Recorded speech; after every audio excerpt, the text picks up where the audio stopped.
ऐसे वीर के साथ साथ राणा पूंजा, बाबा साहब अम्बेडकर, साहू महाराज, सयाजी गायकवाड़, तमाम ऐसे महापुरुष जो इस देश के इंडिजीनियस पीपल यानी कि इस देश का जो मूलवंशी समाज है, जिसे कई शब्दों में नवाजा गया है, कहीं मूल निवासी कहा गया, कहीं आदिवासी कहा गया, कहीं पर बहुजन शब्द प्रयोग किया गया, ऐसे तमाम महापुरुष जो इस समाज में जन्मे हैं, उन सभी को नमन करते हुए उन सभी महापुरुषों में कहीं अगर अपवाद को छूट गया हो तो नहीं, वरना सबसे कम उम्र के महापुरुष हैं जिन्होंने 20 साल की उम्र में क्रांति का आगाज किया और 25 साल में यह स्थिति पैदा की कि आज बैनर के ऊपर भगवान लिखना पड़ रहा है। चलो, भगवान तो लिखने वालों ने लिख दिया, क्योंकि जिसका था उसने चाहा और उसे अपना मानकर लिख दिया। लेकिन सबसे बड़ी बात कि आज इस देश की भारत सरकार इस दिन को जनजातीय गौरव दिवस के रूप में मनाने के लिए विवश और मजबूर है। एक ऐसी शख्सियत जो सबसे कम उम्र में क्या किया होगा, उसने क्या करिश्मा किया होगा। आदमी जीवन भर लगा देता है लेकिन फिर भी उसका कहीं नाम नहीं होता। लेकिन 5 साल में ऐसा क्या कर दिया कि आज पूरी दुनिया में डंका बज रहा है और भारत के अंदर उसे भगवान की उपाधि से संबोधित किया जा रहा है। बातें आपको बताना चाहूंगा क्योंकि समय तो काफी हो गया है, लेकिन जब अध्यक्षता दे दी गई है और कुछ मामले भी यहां पर वक्ताओं ने भी इस प्रकार से छोड़ दिए हैं, तो उनको भी थोड़ा सा क्लियर करना जरूरी समझता हूं, क्योंकि अध्यक्षीय भाषण है। मैं आप लोगों को बातें साफ सुथरी बताना चाहता हूं कि इतिहास वो लोग रचते हैं जो लोग अपना इतिहास जानते हैं। जो अपना इतिहास ही नहीं जानते वो कभी इतिहास बना नहीं सकते। और हमने अभी गफूर साहब ने भी कहा, बहुत सारे लोगों ने दुख व्यक्त किया, ठीक है ना। मैं ज्यादा दुख व्यक्त नहीं करता हूं, मैं काम करने में विश्वास करता हूं, इसलिए मैं दुख कम व्यक्त करता हूं। हमने दुख व्यक्त किया कि आज हमारे समाज की ये दशा क्यों, और गफूर साहब ने भी अपने समाज को शामिल कर दिया। इसका मतलब मानते तो हैं कि हमारा समाज पीछे है, स्वीकार करते हैं हम लोग। कहीं न कहीं हम लोग ऐसा कुछ नहीं कर पाए जो हमारे लिए गौरवशाली होना चाहिए था, या इन महापुरुषों की तरह होना चाहिए जो इन्होंने किया, जिसकी वजह से आज हम लोग इतिहास के पन्नों से गायब हो गए।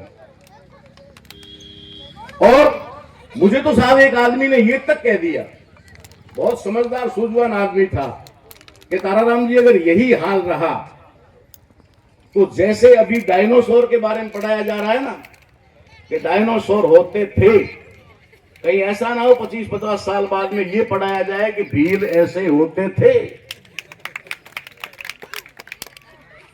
ये बड़ी दुखद बात है। लेकिन क्या इस दुखद बात को स्वीकार करके दुखी होकर के बैठ जाए? नहीं, चैलेंज करना होगा, हमें चुनौती को स्वीकार करना होगा, जो चुनौती वो हमें दे रहे हैं। मैं आपको इतिहास की बात बता रहा हूं। इतिहास लिखने वाला लिखता है, पढ़ने वाला पढ़ता है, और इतिहास बनाने वाला इतिहास बनाता है। 3 चीजें हैं इसमें। मैं ढूंढ ही रहा था, मैं सरपंच साहब किधर गए? आ गए, वेलकम, स्वागत है आपका। मैं बताना ये चाह रहा हूं, सबसे पहले उसी चीज से शुरुआत ही कर देता हूं तो नक्ताराम जी ने छेड़ी थी, और मैं भी काफी समय से परेशान हूं इस बात को लेकर।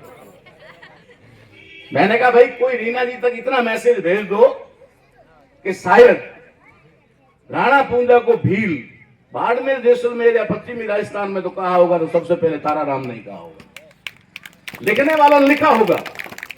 ये बात तो आप सब स्वीकार करते हैं, क्योंकि बिरसा मुंडा को जब मैं पहली बार 2001 में यहां लेके आया था बाड़मेर में, पामसेब के इतिहास की वजह से, तो मुझे बहुत सारे लोगों ने कहा था अरे ये क्या है, ये कोई हमारा नहीं है। चंद्राराम साहब सही कह रहा हूं ना, माफ करना अगर कहीं गलती है। ये कहा था कि ये हमारा कौन लगता है, किसको उठा के लेके आए, हमारा तो सिर्फ एकलव्य है। उस समय मैंने कहा था, मैंने कहा मैं एकलव्य को अपना आदर्श नहीं मान सकता। पहला कारण कि वो एक काल्पनिक पात्र है, वो इस धरती पर पैदा हुआ ऐसा कहीं पर भी नहीं है, वो एक काल्पनिक कहानी है। रामायण या गीता या महाभारत जो बने हुए ग्रंथ है उनका पार्ट है वो कोई व्यक्तित्व पर्सनैलिटी नहीं है, इतिहास उसका नहीं है, इसलिए नहीं मान सकता। और फिर भी मान लो कि उन ग्रंथ में भी अगर उसका कहीं अच्छा जिक्र हो, जिससे मेरे समाज की मूछ ऊपर होती हो, सीना चौड़ा होता हो और हमारा फक्र थोड़ा ऊंचा होता हो, तब तो मान लो। बिरसा मुंडा को जेल में मारा गया, ये कहानी यहां तक है। किसने मारा, क्यों मारा, क्या था, ये लंबी कहानी है और शॉर्ट बताने की कोशिश भी करूंगा। लेकिन बिरसा मुंडा ने जेल के अंदर मौत को स्वीकार किया, लेकिन समझौता या गुलामी को स्वीकार नहीं किया, सरेंडर नहीं किया। तो वो आदर्श पुरुष कैसे हो सकता है जिसने अपने हाथ से अंगूठा काट करके दे दिया?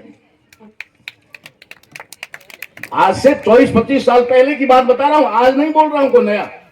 उस समय कहा था एकलव्य मेरा आदर्श नहीं हो सकता, मेरा आदर्श बिरसा है।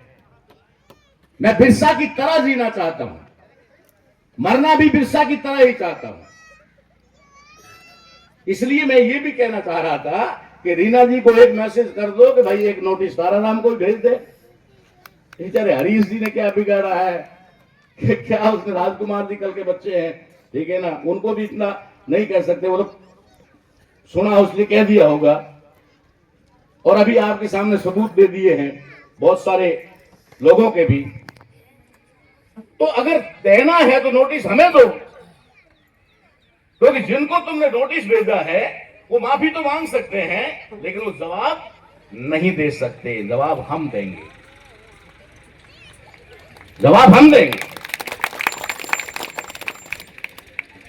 और जवाब दिया भी है हमारे एक वीरशूरवीर ने, दिया भी जैसलमेर से दिया भी है, थोड़ा सा वीडियो बना करके।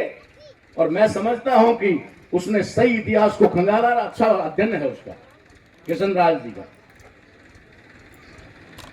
अब बात यह आती है कि कभी महाराणा प्रताप के ऊपर मामला उठता है और ताराराम महना के ऊपर मुकदमा दर्ज होता है बिशनगढ़ में, और 3 साल पूरे हो गए। अगस्त में, सितंबर, अक्टूबर, नवंबर, दिसंबर आने वाला है, 3 साल और 4 महीने हो गए, चालान पेश नहीं हुआ है। मैं जालोर एसपी के पास गया और जालोर एसपी से मैंने कहा भाई चालान पेश क्यों नहीं कर रहे हो? जालोर एसपी के मामला क्या है? मैं कहा मामला बिशनगढ़ थाने वालों से पूछो। उन्होंने पूछा, स्टाफ को बुलाया, बातचीत की, तो साहब इनका कोई बयान था, महाराणा प्रताप भील थे उसके ऊपर और उसके ऊपर मुकदमा दर्ज है। मैंने कहा चालान पेश करो भाई। एसपी जालोर ने मुझे क्या कहा कि मेरी 30-32 साल की नौकरी में कोई पहला व्यक्ति आया है मेरे पास में जो ये कह रहा है कि मेरा चालान पेश करो। चालान रुकवाने के लिए तो बहुत आते हैं, सिफारिशें करवाते हैं, फोन करवाते हैं, सब करते हैं, लेकिन पहला व्यक्ति आया है जो ये कह रहा है कि चालान पेश करो। मैंने कहा आपका काम था मुकदमा दर्ज करना, चालान पेश करना, आप कोर्ट तक पहुंचा दो। अब कोर्ट में जिरे होगी, बहस होगी, वहां पर हम लोग सबूत देंगे, क्या होगा क्या नहीं होगा, हारेंगे जीतेंगे तो कोर्ट में ना, पुलिस में थोड़ी लड़ेंगे। आप मुकदमा दर्ज करने के बाद रोक कर क्यों बैठे? एसपी ने जब एसपी ऑफिस को, स्टाफ को बुला करके सब पूछा कि क्या वजह है, क्यों नहीं हो पा रहा है? बोला साहब जयपुर से अभी तक स्वीकृति नहीं आई। ताराराम महना के उस केस के लिए जयपुर से स्वीकृति आनी बाकी है। आप समझ सकते हैं इस चीज को, मैं उस पर आऊंगा क्योंकि मुद्दा ऐसा छिड़ गया है। अब चैलेंज वो हमें क्यों नहीं कर रहे,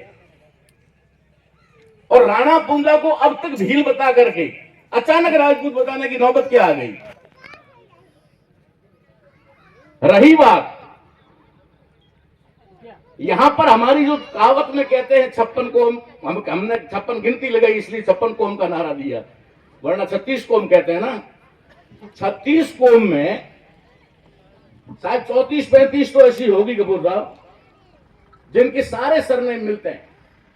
सोलंकी, वाघेला, भाटी, परमार, वो मिलते हैं ना, सब में मिलते हैं, हर जाति में है। कुमार में है, लोहार में है, नाई में है, दर्जी में है, सुनार में है, जोगी में है, सबके अंदर है ये जातियां। ये जो गोत्र की बात हम कर रहे हैं, अब बात ये आती है कि लड़ाई छेड़ी तो क्यों छेड़ी और छेड़ी तो किसने छेड़ी। हम तो सभी अपने अपने महापुरुष सबके हैं। महापुरुष किसी जाति में जन्म ले लेते हैं क्योंकि भारत में जाति व्यवस्था का प्रचलन है, इसलिए कोई भी इंसान पैदा होता, रविदास जी चमार में पैदा हो गए, कबीर झूला में पैदा हो गए, जाम्बोजी पंथ बनाया तो विष्णु ही हो गए, वरना वही जाट समाज हम कह सकते हैं, उसी में किसान वर्ग में थे। दसनाथ जी हुए, धन्ना जाट हुए, पीपा दर्जी हुए, पीपा जी नाई में पैदा हुए, सैन जी नाई में पैदा हुए, पीपा जी दर्जी में पैदा हुए, तो हुए क्योंकि व्यवस्था थी, जाति व्यवस्था। लेकिन क्या पीपा जी ने नाइयों के लिए काम किया? क्या सैन जी पीपा जी ने दर्जियों के लिए, सैन जी ने नाइयों के लिए काम किया? उन्होंने संपूर्ण जगत के लिए काम किया। उन्होंने पूरे भारतवर्ष के लिए जो व्यवस्था थी उसके खिलाफ काम किया, लेकिन उनके आखिर में ठप्पा लग गया, वो जाति से थे। तो शायद इन महापुरुषों का भी, आज मैं ये बात कहने वाला भी था लेकिन समय का अभाव था, वहां से हमको यहाँ आना था, तो मैंने कहा यहीं जाके कह दूंगा।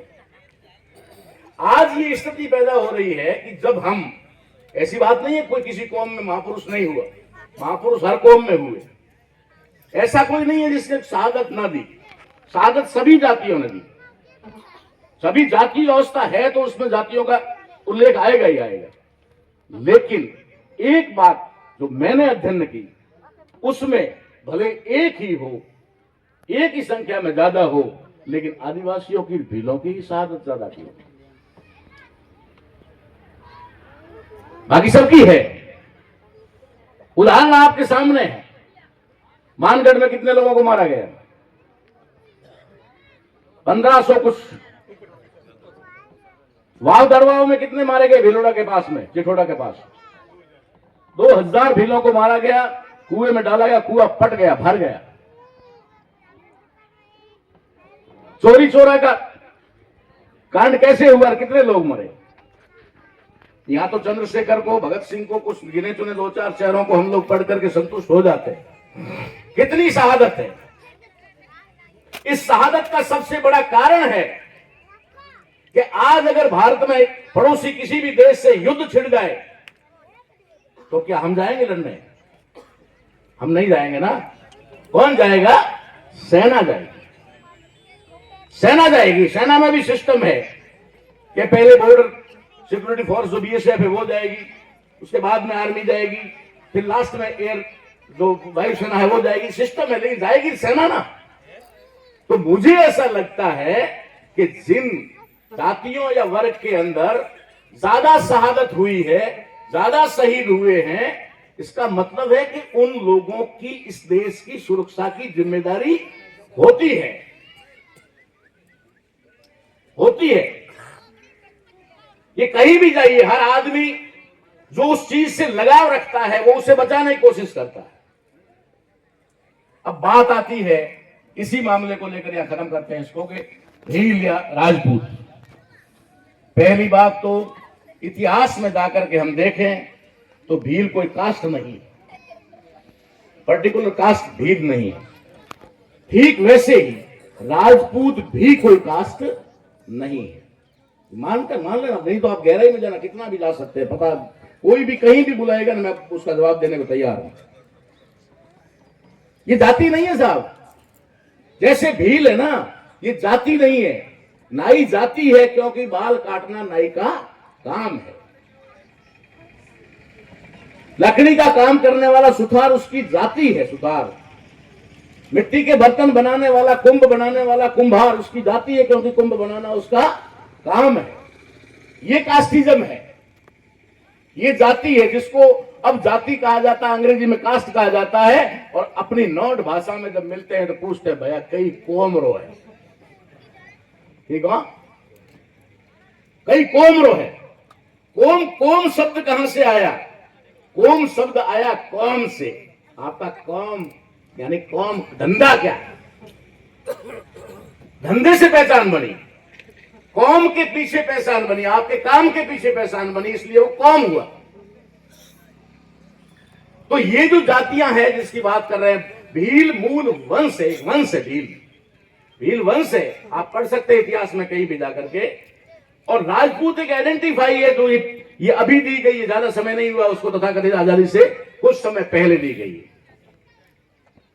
अब गोत्रों के मामले मिलते हैं, आखिर में मामला जब जरूरत पड़ेगी तो मिला भी देंगे, कोई फर्क नहीं पड़ेगा। लेकिन जो अलगाववाद हमारे बीच में पैदा हुआ और जो दूरी पैदा हुई, वो इतिहास के लेखन की वजह से हुई। इतिहास का लेखन यानी जिसके हाथ में कलम थी उसने लिखा। राजपूतों के यानी क्षत्रियों के हाथ में तो तलवार थी, कलम तो न ठाकुर साहब के पास थी, न राजा साहब के पास थी, किसी के पास नहीं थी, तलवार थी। और हमारे पास तो तलवार भी नहीं थी, धनुष बाण था, गोफड़ था, जैसा उदाहरण हम दे रहे हैं।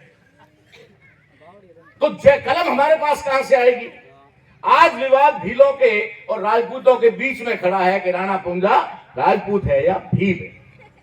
मैं ये कहना चाहता हूं कि क्या कलम राणा पुंजा को पहले भील लिखने वाली और अब राणा पुंजा को राजपूत बनाने वाली कलम क्या हमारे पुरखों के हाथ में थी?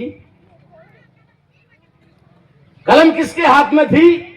सिर्फ और सिर्फ ब्राह्मणों के हाथ में थी। पढ़ने लिखने का अधिकार सिर्फ उनके पास था। सत्य है तो स्वीकार करना, नहीं तो कोई बात नहीं। जब लिखने का काम उनके पास में था तो जिसको जो मर्जी उसने लिख दिया, और ये सारा मामला ही उस समय लेख लिखाकर खत्म हो गया। अंग्रेज भारत में नहीं, जिसको कहते हैं ना कि अंग्रेजों से, मैं बता दूंगा आपको, कभी मेरा कैडर लेंगे तो बता दूंगा कि अंग्रेजों ने क्या किया। अंग्रेज ना होते तो ना ये पांडाल होता और ना ही हम यहां होते, ठीक है ना हमारे तन पर ये कपड़े होते, ना हमें शिक्षा का अधिकार होता और ना हम ऊंचे ऊंचे ओहदों पर होते। लेकिन कैसे डाइवर्ट किया गया, ये बात बताना चाह रहा हूं। इतिहास लिखने वालों ने जो लिख दिया, आज वही लोग इतिहास को झूठा साबित करके हमें आपस में लड़ाने का काम कर रहे हैं। इसलिए मैं हमेशा संदेश देने की कोशिश करता हूं। नाराज मुझसे कौन होता है उससे मैं कभी परवाह करता ही नहीं हूं, क्योंकि मैं बिरसा मुंडा की लाइफ जी रहा हूं। तो मुझे तो मालूम है कभी भी मरना है, कहीं इनके जेल में डालना है, डाल दो, क्या फर्क पड़ने वाला। तो समझना हमें है, थोड़ा दिमाग लगा करके, कि हम आपस में क्यों लड़ रहे हैं। अरे वो भील थे या राजपूत थे, कोई भी थे, लेकिन आपस में तो भाईचारा था ना। एक दूसरे के लिए जान तो दी ना। महाराणा प्रताप के लिए राणा पुंजा ने जान देने के लिए तैयार हुए कि नहीं हुए? यही चीज समझ लो। वो नहीं लड़े थे उस समय, वो भाईचारे से जी रहे थे, एक दूसरे की हेल्प और मदद कर रहे थे, और हम अपने नाक के लिए आपस में लड़कर मर कटने को तैयार हैं।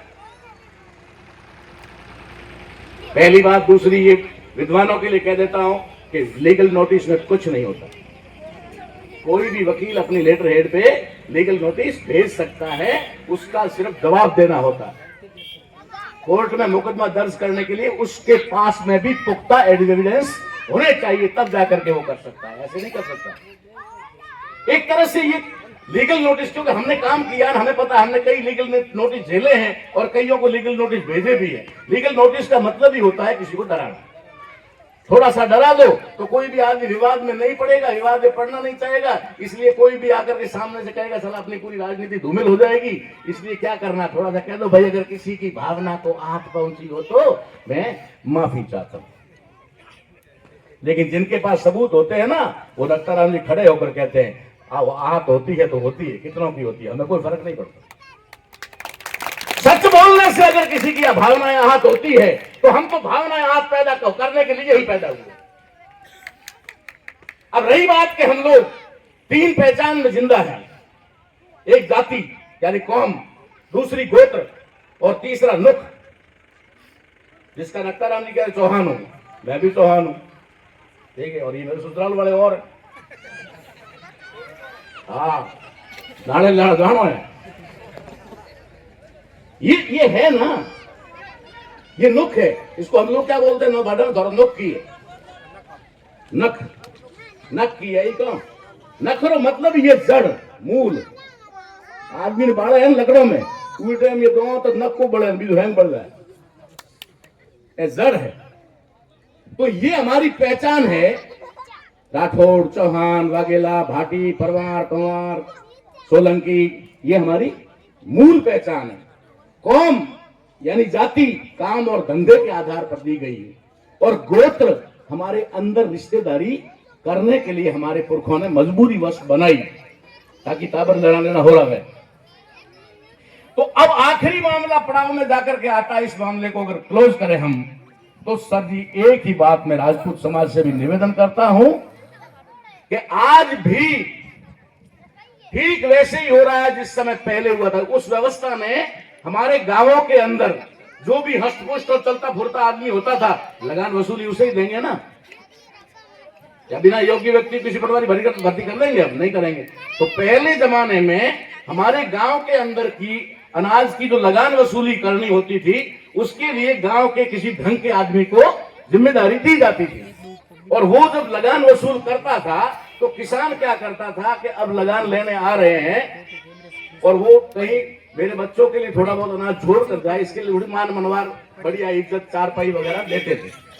उन लोगों को लगान वसूली के लिए घोड़े दिए जाते थे, कई ऊंट दिए जाते थे, जो अभी पटवारियों को भी दिए जाते थे, कुछ समय पहले सवारों को भी दिए जाते थे। ये एक सिस्टम था। उस सिस्टम में हमारे ही लोगों के अंदर से ठाकुर बनाए गए, बिल्कुल बनाए गए। इसमें डाउट है तो किसी को आ जाए और डीएनए टेस्ट करवा ले। तो हमेशा डीएनए से बात करता ही सारा झंझट ही सारा खत्म हो जाता है वहां आने के बाद। डीएनए में अगर मिल जाएगा तो ठीक, नहीं मिलेगा तो भाई कम से कम इतना तो पता चले दूरी बनाए रखें, सावधानी तो बरतें। हमारा डीएनए एक है।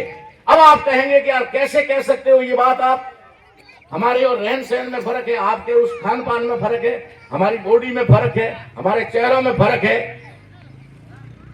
अब चेहरों में तो हमारे भी फर्क आ गया भैया। प्रोफेसर साहब के बच्चे इनसे भी गोरे होंगे ना साहब।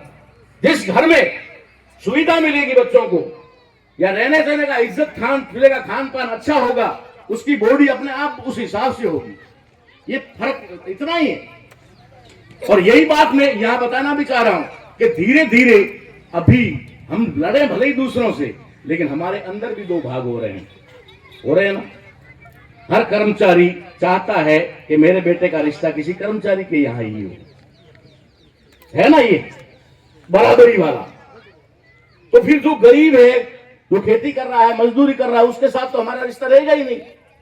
2 4 5 पीढ़ी के बाद में वो रिश्तेदारी डाइवर्ट हो जाएगी, ठीक है, तो हम भी बिलों में ठाकुर हो जाएंगे, नए जमाने के ठाकुर।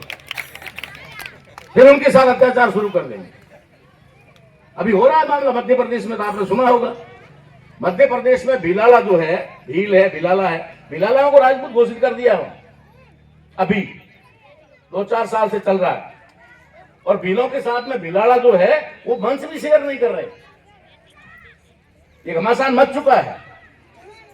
तो ये बांटो और राज करो की नीति है ना, ये हमें पढ़ाई गई है किताबों में कि अंग्रेजों की नीति थी, हमें पढ़ाई गई है। अरे अंग्रेजों ने जितना हमें जोड़ा है ना, इतना तो कोई जोड़ ही नहीं सकता। अंग्रेजों ने हमें जोड़ा है क्योंकि शिक्षा के दरवाजे हमारे लिए अंग्रेजों ने खोले। बात बिरसा मुंडा की आती है, बिरसा मुंडा ने अंग्रेजों से लड़ाई लड़ी। मैं कह रहा हूं 1% भी अंग्रेजों से बिरसा मुंडा लड़ाई नहीं लड़ी। ये लाइव, जिसको भी आ जाए डिबेट के लिए आ जाए। अंग्रेजों से उनकी लड़ाई थी ही नहीं, किसी भी तरह से नहीं थी। उन्होंने स्पष्ट लिखा है अपने इतिहास के अंदर कि मेरी लड़ाई जो है दिक्कुओं से, दिक्कू शब्द इस्तेमाल किया। दिक्कू साहूकार और महाजन यानी जो ऊंची जाति के जो लोग थे, जो शोषण करते थे, उनसे थी, उन लोगों से लड़ाई थी उनकी। और उन्हीं लोगों ने बिरसा मुंडा को आगे कर दिया और अंग्रेजों के आदिवासियों के बीच में जितने कांड हुए, चाहे मानगढ़ हुआ, चाहे वो चोरा चोरी कांड हुआ, चाहे वो ये कह सकते हैं कि वाव दड़वाव का हुआ, ऐसे सैकड़ों जो आज तक दफन पड़े हैं, खुले नहीं है। कुछ खुले हैं अंग्रेजों के आने के, अंग्रेजों ने खोल दिए, बाकी खोले नहीं, क्योंकि अंग्रेज किसी को मारता भी था ना साहब, तो वो भी हिस्ट्री में लिखता था। और ये हम 2.5 महीने हमारी टीम भेज करके हरिभाऊ नरके के माध्यम से वहां से एविडेंस जुटाए। जो सच्चाइयां छुपाई गई है वो साहब हमने लंदन से निकाली है, इसलिए बात कर रहे हैं, ऐसे हम बात नहीं करते हम लोग। तो ये बिरसा मुंडा की जो लड़ाई थी वो उनसे थी। और बिरसा मुंडा को अभी जानकारी का कई बार अभाव होता है। एक साथी ने तो अभी जालौर में बोल दिया था कि बिरसा मुंडा खाल उधेड़ी गई। उनके साथ वाले नहीं होता पता, या कहीं से ऐसा सुनने को मिल सकता है, कोई बड़ी बात नहीं है। बिरसा मुंडा की जो मौत हुई वो जेल के अंदर भी नहीं थी, जेल नहीं थी, वो पुलिस थाने ही थे उस समय, जेले वेले नहीं थी, पुलिस थाने के अंदर ही जेल होती थी, जैसे बैरक होता है ना अभी कैदियों का, वैसे ही उसके अंदर उनको पानी के अंदर जो सुबह दातुन करने के लिए पानी दिया गया, उस पानी में जहर दिया गया और उस जहर की वजह से उनकी डेथ हुई। मरवाने वाले बाहर के लोग थे, अंग्रेज नहीं थे। अंग्रेज किसी को मारते थे ना तो जेल में नहीं, फांसी लगा के मारते थे, खुल्लम खुल्ला मारते थे, हिस्ट्री लिखते थे कि इसलिए मारा। तो अंग्रेजों से लड़ाई खास करके ट्राइब्स यानी आदिवासियों की जिसकी बात कर रहे हैं ना, कि अंग्रेजों से ये पूरा इतिहास ही बदल दिया है, डाइवर्ट कर दिया, ताकि अपने तरफ जो तोप आ रही थी ना आजाद भारत के अंदर, इनके ऊपर तोप जा रही थी, उन्होंने घुमा दी अंग्रेजों की तरफ। अब अंग्रेजों से स्पष्टीकरण आप मांगने जा नहीं सकते, ठीक है, और वो यहां आकर देंगे नहीं, सीधी सी बात है। लेकिन वो क्यों हुआ उस समय? क्योंकि हमारी भी अपनी भाषा थी, आदिवासियों की अपनी भाषा थी, जिसको कई भीली भाषा कहते हैं, कई आदि भाषा कहते हैं, कुछ भी है, लेकिन भाषा तो अलग है ना। हमारी भाषा और अंग्रेजों की भाषा अंग्रेजी। आदिवासी कभी अंग्रेजी पढ़े नहीं और अंग्रेजों ने भीली भाषा को समझा नहीं। इधर ही बिचौलिए बदमाशों ने जाकर के उनको क्या कहा कि मानगढ़ के अंदर गोविंद गुरु तुम्हारे खिलाफ विद्रोह की तैयारी कर रहा है। अंग्रेज कहते हैं ना, कानों के अफसर और बड़े लोग अच्छे होते हैं, उन्होंने जाकर के रेकी करवाई तो पता चला कि वहां पर 2000 के आसपास आदिवासी बैठे हैं, गुरु गोविंद गुरु उनको अपना ज्ञान दे रहे हैं। तो ये चीज हुई तो उन्होंने कहा कि हाँ ये तो बात सही है। यही वाव दड़वाव में मोतीलाल बोहरा बनिए ने मरवाया। आज वाव दड़वाव आप जाकर भिलोड़ा कभी जाकर के देख लीजिए, वहां आदिवासियों के चित्र सिर्फ दीवार पर हैं और उस मोतीलाल की मूर्ति लगी हुई है 20 फीट की। वही मोतीलाल जो मरवाने वाला, सबको मरवाने वाले की फोटो तस्वीर बड़ी मूर्ति लगी हुई है। ये इतिहास में हमारे साथ धोखा हुआ है, इसलिए हमें इतिहास को बहुत बारीकी से लेना होगा।